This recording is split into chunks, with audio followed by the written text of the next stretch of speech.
Tenemos muchos en el mundo. 30% trabajan en Francia y después están en el sudeste donde yo vivo. O sea que por eso que veo muchos rugbyers. Como ustedes saben, es un deporte de choque y hay muchas cosas que son riesgosas. El scrum, que es riesgoso para la columna cervical, pero para toda la columna también, no solo para la cervical. Y la segunda parte que está en riesgo, por supuesto, que lo que es riesgoso es un tackle. No hay ninguna duda. Aquí vemos tackles comunes, pero algunos de ellos son un poco bestiales.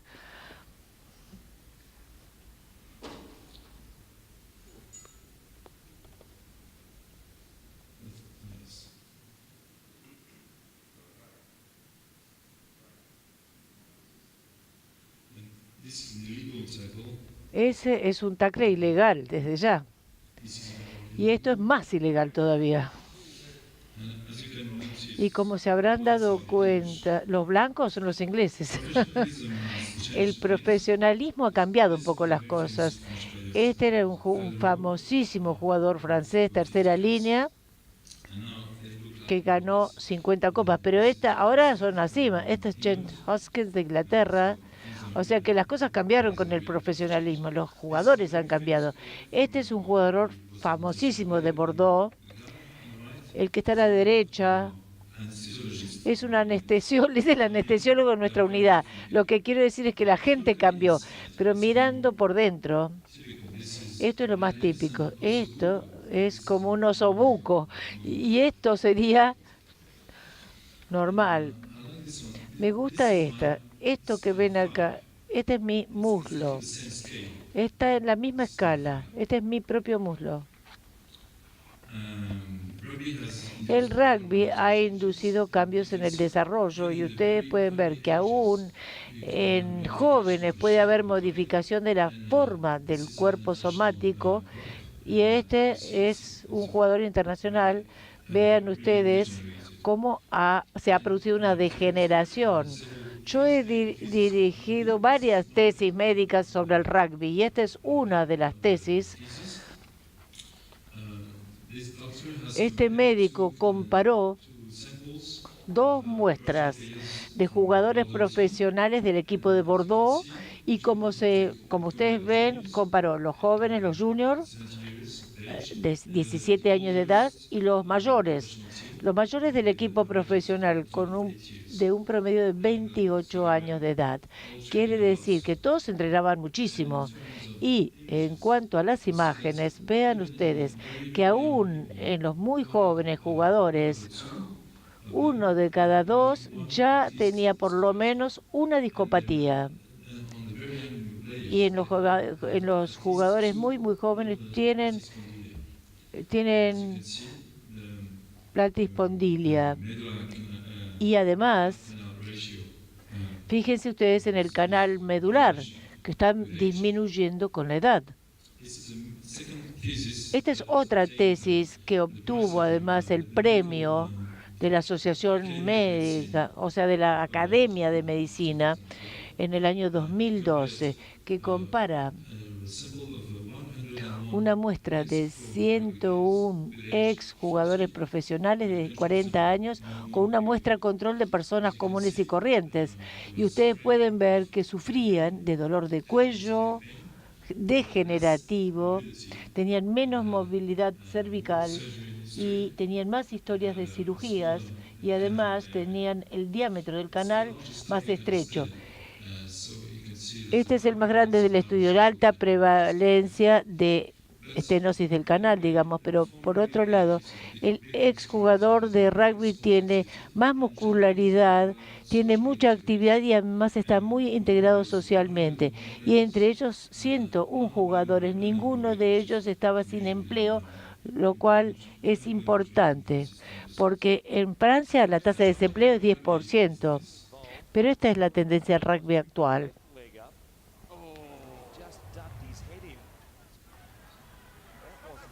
The way he went into the ground. Lifting. He's got him in a, yeah, he's put him in a dangerous spot, mate.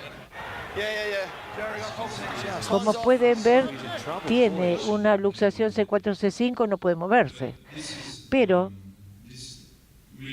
realmente esto es muy, muy raro. Y si uno atiende jugadores de rugby, en general tenemos que manejar 4 situaciones distintas. Algunas son traumáticas, otras son patología degenerativa, otras aparecieron durante la carrera y después también de su carrera.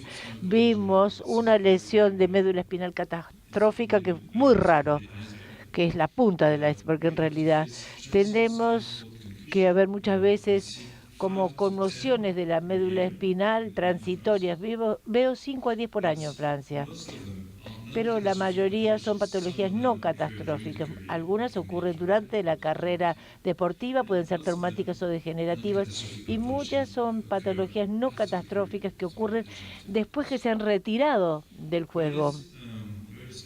Lo que es muy específico a esta población de rugbyers es que en general cuando uno es joven está expuesto a traumas, cuando uno es mayor está expuesto a la degeneración, pero en esta población particular, estos jugadores de menos de 30 años, hay trauma y degeneración a edades muy precoces. Entonces, estos son algunos de los ejemplos de jugadores de rugby profesionales. Estos dos tuvieron un golpe de médula espinal transitoria y este venía del hemisferio sur. Y llegó el jueves y el domingo, 8 minutos nada más, y tuvo este golpe y una tetraplegia y se recuperó, se le hizo la resonancia y vean esta compresión severa. Pero nadie sabe exactamente qué pasó. También tenemos muchísimas hernias de disco traumáticas, también mucha degeneración muy precoz, como ustedes pueden ver, también muy pocas fracturas en realidad. No hay que olvidar siempre mirar la columna cervical alta. En un scrum que se cayó, se le hizo como una grieta y una estabilidad que requirió fusión. Sin embargo, sigue jugando. Y también yo veo muchísimos jugadores o exjugadores de rugby y porque vienen a verme porque tienen una degeneración, nervio o columna. Esto es muy específica, C2, C3, la degeneración, y compresión de la raíz de C3. Le hice una foraminotomía. Algunos tenían una mielopatía. Este era campeón francés antes y tuvo una parálisis del brazo y del músculo pectoral y le hice un abordaje posterior. Ahora está trabajando en la compañía Heineken,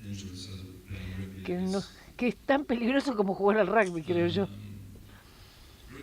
El rugby es una de las actividades que es casi imposible que resignen. Hay que definir 6 reglas, en realidad, para que puedan volver o no jugar. Nosotros evaluamos 2 riesgos. Primero, el riesgo de la lesión de la médula espinal, pero también evaluamos el riesgo de que haya degeneración precoz de la columna cervical después de su carrera. Científicamente tenemos que saber que las lesiones cervicales son muy, muy infrecuentes. Y cuando digo lesiones serias pueden ser pérdida de 7 días, por ejemplo, por dolor de cuello. En este periodo no tuvimos ninguna lesión catastrófica. El rugby es profesional desde el 95 y no ha habido ninguna lesión de médula catastrófica en Francia desde que comenzó a ser profesional el rugby.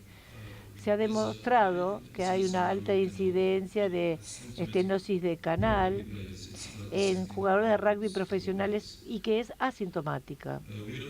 Sabemos que se encuentran muchas veces golpes importantes en la columna cervical y que hay un canal estrecho. La recuperación es mejor cuando el canal es más ancho, por supuesto, y hay un link entre un canal estrecho y el riesgo de mielopatía. Todas estas cosas tienen que tenerse en cuenta. Lo que no se ha demostrado, por el contrario, es que no hay ninguna vinculación entre un canal estrecho y una tetraplegia. No hay vinculación entre un golpe o una conmoción de una médula y tetraplegia. Y tampoco hay un vínculo entre lo que es la fusión cervical y una lesión catastrófica tampoco. Y por lo menos lo que se sospecha es que hay una nueva inquietud con respecto a esos golpes repetidos que podría favorecer la enfermedad de la motoneurona. Esto sí se ha visto vinculado con traumas repetitivos. Entonces nosotros publicamos una clasificación francesa nueva, que se las voy a mostrar bien rapidito. El grupo 0, sin patología, claro. Solo veo jugadores que tienen problemas. O sea, el grupo 1 es patología sin riesgo. El segundo, dolor transitorio. Y esto, fracturas consolidadas, estenosis foraminal y extrusión discal, que son comunes. Esto no tiene nada serio. Esto que ven aquí es una protrusión estable. Esta es una estenosis foraminal, no hay riesgo especial, salvo tener un poco de dolor, tratable. Pero miren los músculos, por favor. El segundo grupo es importante para nosotros.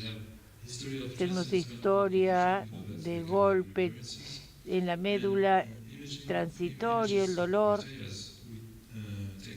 Nosotros tenemos en cuenta la fusión en 1 o 2 niveles y también el canal cervical estrecho. Este lo definimos en persistencia del líquido cefalorraquídeo. Aquí lo ven, tenía una fusión, un canal estrecho, y aquí pueden ver espacio y se le permite jugar, pero en forma controlada. Y el último grupo, contraindicación para la práctica del rugby. Si tienen un déficit motor, si han tenido golpes repetidos y duraderos de la médula o si tienen síndromes piramidales.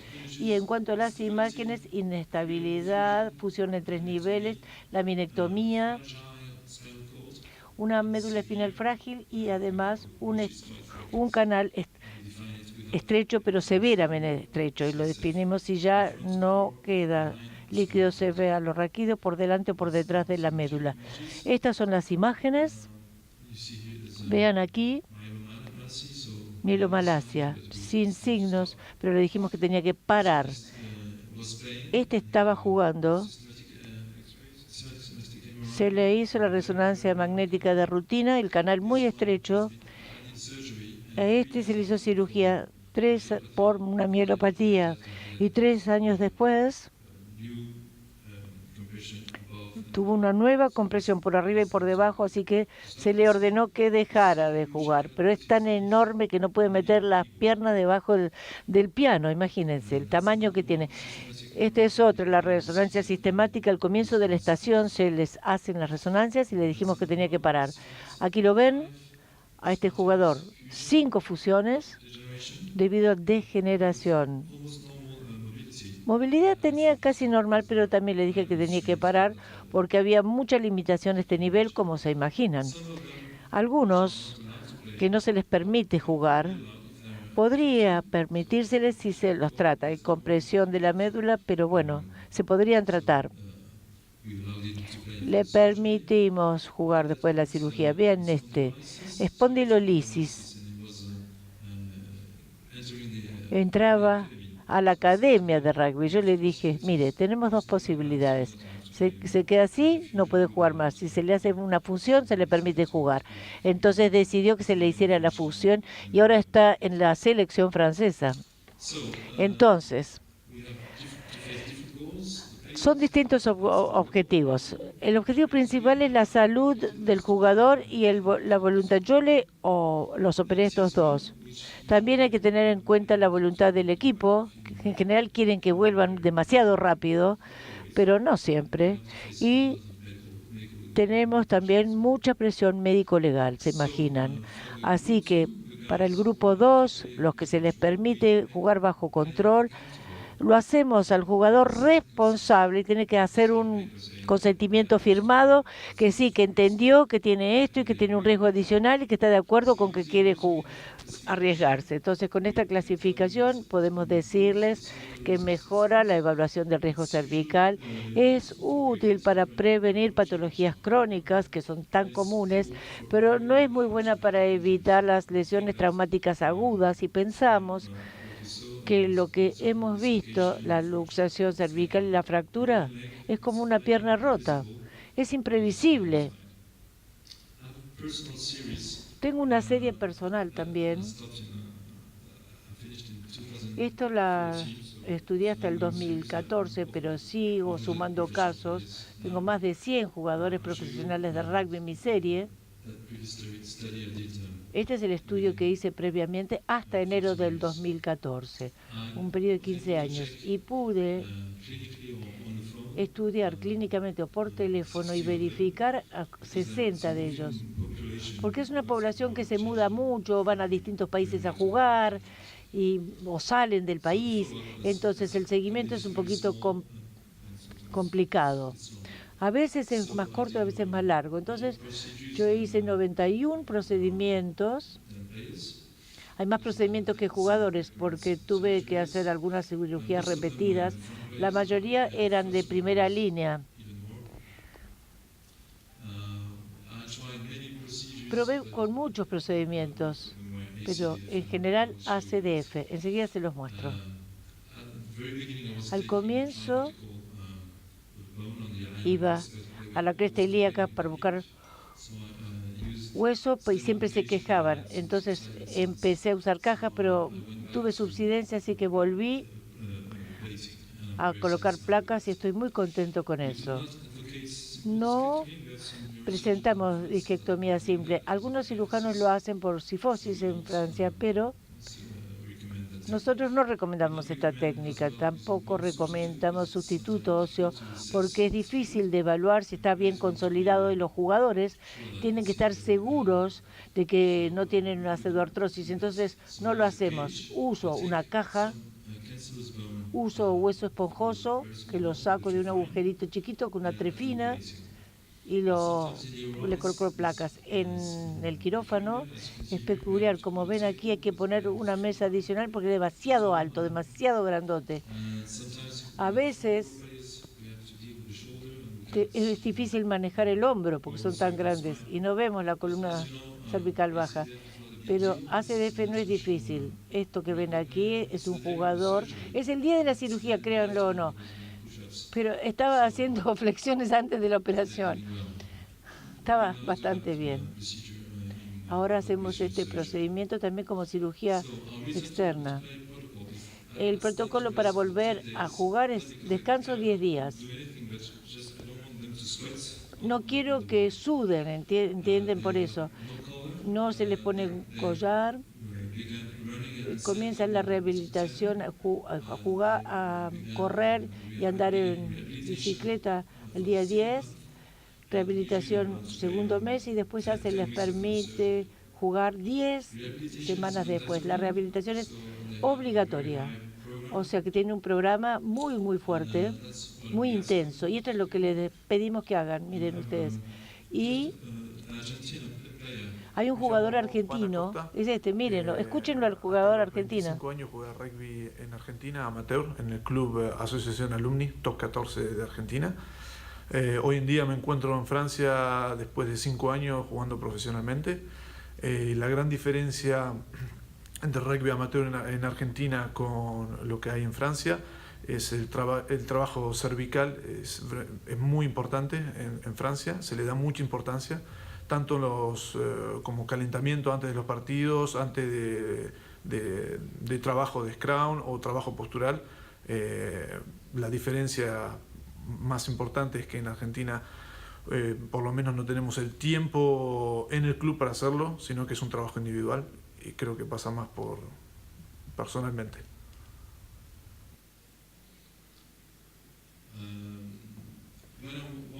Cuando yo les quiero permitir volver a una situación de choque, digamos, y no estoy seguro que está fusionado, les pido que obtener placas en flexión y extensión para verificar que están estables. Entonces, en cuanto a la vuelta a jugar, 2 eran mielopatías con déficit, contraindicación. No se les permitió volver a jugar, y ya les comenté que algunos decidieron retirarse por su lado y se les permitía jugar 10 semanas después de la cirugía. Pero en general toma más tiempo porque algunos fueron operados al final de la estación de juego, de la temporada, quiero decir, y tienen vacaciones después, entonces tardan más. Entonces, más o menos, el tiempo promedio es 4 a 5 meses, aunque podrían empezar a jugar antes. Hay solo un trabajo que habla sobre los jugadores de rugby y la cirugía de 19 jugadores. Yo no publiqué el mío. Algunas cirugías, lo traté, por ejemplo, de manera conservadora. Tenía una pseudoartrosis, hice una fusión con injerto óseo por delante y volvió a jugar. Y también hice 4 fusiones, C4, ahí vean Tiene muy buena movilidad después de la cirugía y eso es un año después y volvió a jugar. Mire, un año después, 2012, y sigue jugando. Y es una fusión bien sólida, como se dan cuenta. Ahí está él. Ahí lo ven.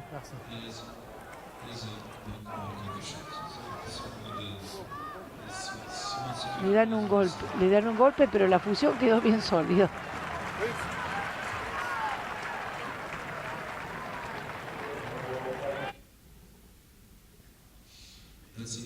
Este es otro caso, la misma fusión en este caso, véanlo bien. Tiene baja movilidad. Véanlo, 6 meses antes había perdido 15 kilos de músculos y estaba tan enojado con la cirugía que después de la cirugía dejó de jugar. Y solo hay un relato de casos de Japón de jugador de rugby C1 o C2 y se le sugirió no volver a jugar. O sea, tengo 4 casos yo entre 2010 y 2012 y 13 siguen jugando. Tuve que sí enfrentarme a numerosas reoperaciones, como se imaginan. Este es el aspecto específico de las vértebras de los jugadores de rugby. Estaba muy tentado de usar prótesis discales cervicales. Comencé en el año 2004 a usar estas prótesis de disco y busqué en la literatura y lo único que encontré para la columna cervical y prótesis es este trabajo que se llama, es una publicación alemana, como la ven allí. No tenía elementos científicos para apoyarme en qué hacer. Entonces le solicité a la sociedad y me dijeron que se puede aplastar esta prótesis con 6.000 newton. Quiere decir que hay una unidad de investigación en la Federación Francesa de Rugby y han sometido a prueba el impacto que sufren los jugadores. Son como 3.000 newton. Entonces aguantaban. Por eso primero probé Prestige, metal y metal. Vean que está en buen estado. Vean aquí la cicatriz. Esto se lo hice a 6 jugadores profesionales y 6 amateurs. Verifiqué con 11 antes de dar la conferencia en el año 2013. Les hice una visita. Estos son los 4 casos que hice con Prestige. Vean ustedes, aquí un cuerpo muy largo. No se puede centrar la prótesis, por eso yo no me había quedado satisfecho. Y una de las prótesis se fusionó acá, como ven, por la muy baja movilidad a ese nivel. No está bien centrada. Entonces pasé a usar la Mobi-C, que es más grande y más ancha y más fácil de centrar. Una aquí tiene hecho una osificación heterotópica, sigue móvil. Entonces, los jugadores, lo que quiero decir es que tienen puntajes increíbles de dolor, pero tienen mucha tolerancia al dolor. 2 dejaron de jugar y 1 volvió a jugar 6 semanas después de la cirugía y por suerte andan bien. Entonces, suspendí esta experiencia porque TDR no es un buen vínculo entre las dos vértebras.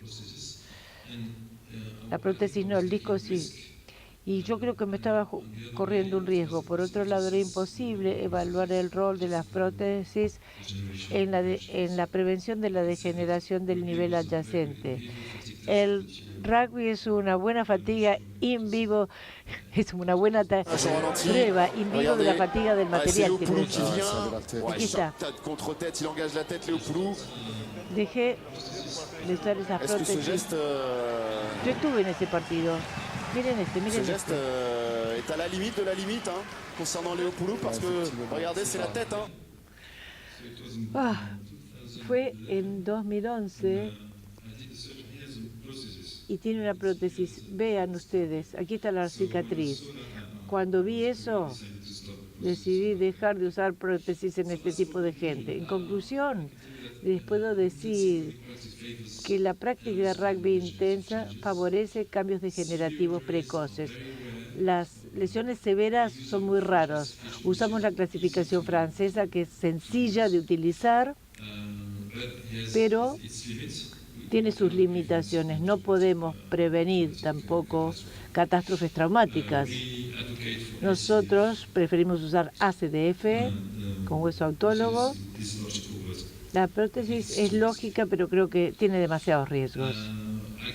Les puedo decir que yo hago cirugía común en pacientes extraordinarios y esto me ha ayudado a mejorar mi práctica diaria porque me piden que haga más de lo que yo pensé que se podía hacer. Y para terminar, quiero mostrarles a algunos jugadores que seguro conocen ustedes bien. Aquí lo ven, a Víctor Damián Arias, Matías Cortés y Andrés Bordoy, Alejandro Campos y el mejor de todos, Juan, que sigue jugando. Y tiene esta cicatriz acá, como ven, es campeón europeo este año. Muchísimas gracias.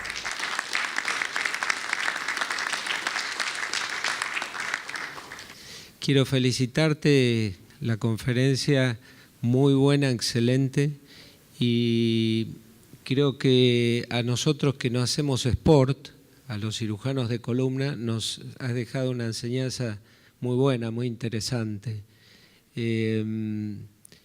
Y tengo una pregunta para hacerte con respecto a, evidentemente estos pacientes son especiales, porque, por ejemplo, a nosotros con los pacientes comunes, con los stand-alone, nos ha ido muy bien. No hemos tenido subsidencias, muy pocas, y yo personalmente tengo un trabajo comparativo de stand-alone con hueso autólogo y con sustituto óseo y no hemos encontrado grandes diferencias. Así que evidentemente por la musculatura que tienen este tipo de pacientes, vos nos enseñaste que es necesario colocar placa y tornillo en estos pacientes y hueso autólogo para lograr una buena fusión. ¿Alguna opinión acerca de eso? Yo creo que realmente hay que tener resultados precoces prontos. O sea que hay que darles todas las oportunidades posibles a que se fusionen rápido. Con hueso autólogo y con una estabilización bien rígida es más seguro, va a ser mucho más seguro, porque hay que curarlos rápido. Pero es una cirugía común. El tema es que cuando uno se fija lo que estos tipos son capaces de hacer, uno entiende. Yo entendí que yo no le pedía suficiente al paciente común y que los protegía diciendo, bueno, deje de trabajar 3 meses, no haga ejercicio, póngase un collar. Y ahora me doy cuenta que no, yo hago cirugía externa, sin collar, vuelven al trabajo rápido, porque si puede pacientes volver al rugby, ¿cómo no va a volver un paciente a una oficina a trabajar? La segunda cosa que es muy importante es la musculatura, sin duda. Todos los días nosotros le decimos a los jugadores, su única protección son sus músculos. Y también se los digo a los pacientes comunes y corrientes. A todos se los digo. Entonces yo creo que se ha mejorado de alguna manera mi práctica diaria gracias a los jugadores de rugby. Buenas tardes. Acá en la Argentina hay mucho rugby, particularmente los traumatólogos venimos también de un ámbito de mucho ligado al deporte. Yo no trabajo con rugby profesional, pero sí veo muchos pacientes que consultan por rugby amateur. La Asociación Argentina de Rugby tiene una planilla, capaz que mis colegas también lo han recibido, en donde se evalúa con una placa radiográfica el índice Pavlov.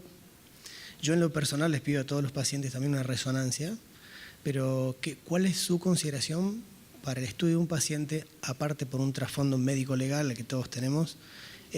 ¿Cómo estudiaría un paciente para rugby amateur? Solo amateur.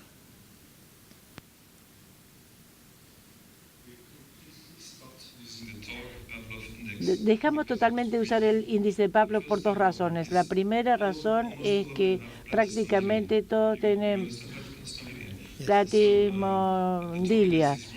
Entonces, les da equivocado. Pueden tener 25 milímetros de largo y 10 milímetros de ancho el canal, lo cual es suficiente para la médula, pero bueno, el cociente te da menos de 0,5, ¿entendés? Entonces, ¿entiendes lo que quiero decir? Debido a la deformidad propia de ese cuerpo, ese cociente no tiene valor. La otra cosa es que de rutina les pedíamos hace 15 años, y ha habido muchos jugadores irradiados por nada, o sea, siempre recomendamos radiografías, por eso que reciben demasiada radiación. Mi hijo también empezó a jugar al rugby y a todos se les pide la resonancia, porque uno en la resonancia ve muchas más cosas. Yo he visto jugadores profesionales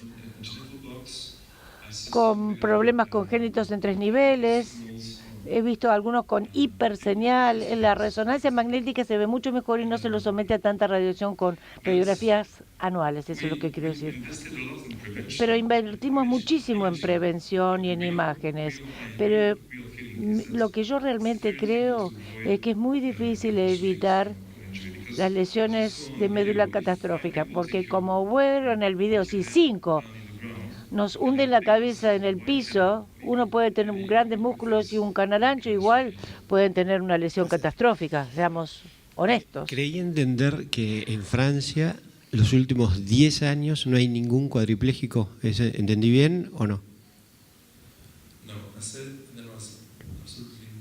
Yo lo que dije que no ha habido lesiones traumáticas de médula desde que el rugby se profesionalizó en 1995. Estoy hablando de rugby profesional, ¿eh?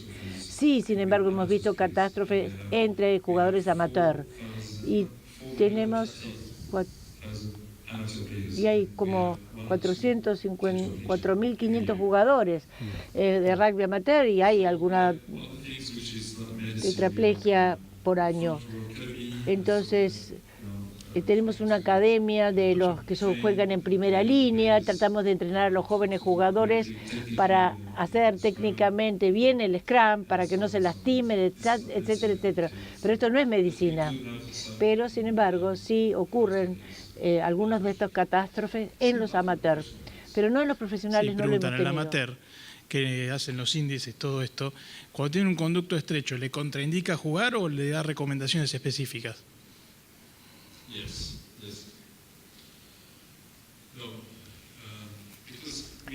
Bueno, como tenemos miedo de la catástrofe, pero también tenemos miedo de mielopatías precoces, tenemos miedo en Francia, cuando toman la licencia para jugar, tenemos miedo de que van a venir juicios en 10 o 20 años y la federación tendría que pagar por mielopatías que ocurrieran a los 40 años de edad de la persona, ¿entienden? Con exjugadores. Entonces, no. Aunque no jueguen más, pero tienen mielopatía y yo estuve jugando al rugby. Bueno, no queremos tener ese tipo de problemas. Si el canal está estrecho, no se les permite jugar, no. Ni siquiera los amateurs. Y algunos jugadores que yo trato en Francia, profesionales, yo les dije, no pueden jugar más en Francia con lo que tienen, se hacen la valija y se van a jugar a Inglaterra, a Italia, a cualquier lado. Acá en Argentina, en la primera de rugby, en los últimos años ha habido múltiples jugadores con lesiones medulares y sobre todo la primera línea del scrum, cuando cae el scrum. En el rugby profesional no ha habido lesiones, pero en Francia, no siendo profesional, ¿tienen el mismo problema?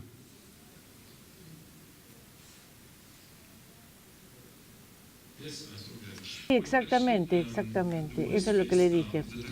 Lo peor ahora son los tackles, son los más peligrosos.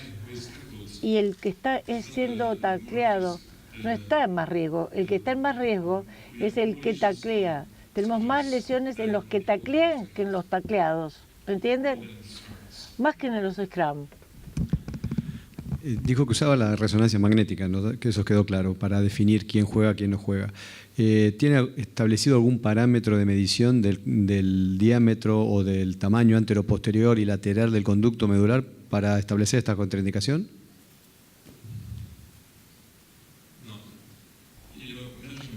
Bueno, las mediciones en la resonancia no son muy precisas, porque uno puede poner el punto en cualquier lado en realidad. Entonces, decidimos simplemente mirar el líquido cefalorraquídeo. Mientras haya líquido alrededor de la médula, significa que hay protección, que no hay compresión y que hay como una cama de agua, digamos. Pero si hay hasta apretada la médula, o sea, si vemos una indentación, algo, eso sí lo tenemos en cuenta. Ya no medimos en milímetros, simplemente observamos qué pasa con el líquido cefalorraquídeo.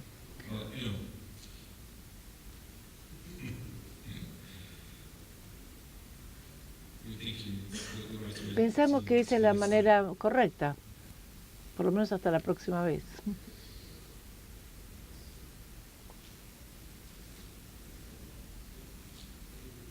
Bueno, muchísimas gracias. Thank you. Thank you so much.